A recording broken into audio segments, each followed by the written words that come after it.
Buonasera e ben ritrovati con il TG Flash di New Sicilia. Ad eseguiti i titoli più importanti del pomeriggio. Floriana Calcagno, insegnante e amante del defunto boss Matteo Messina Denaro, sarà giudicata dal Tribunale di Marsala con il rito abbreviato, data la testimonianza di una donna di Campobello di Mazara. Ad avanzare la richiesta, accolta dal collegio, è stato l'avvocato difensore.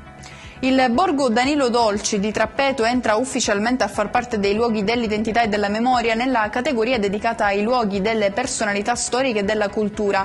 L'assessore Scarpinato ha espresso grande soddisfazione.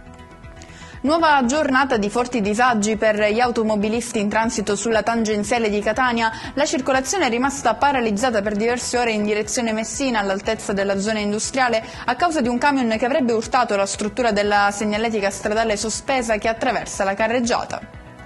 L'emergenza caldo colpisce ancora, sospese le udienze fino al 29 giugno per il Tribunale di Palermo, secondo disposizione del presidente Morosini. Le udienze da trattare con urgenza saranno celebrate nel vecchio Palazzo di Giustizia, dove verranno messe a disposizione del personale condizionatori e ventilatori.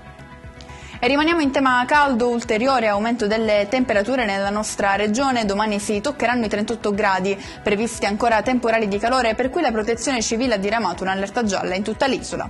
E con questo è tutto, prossimo appuntamento domani alle 13:30.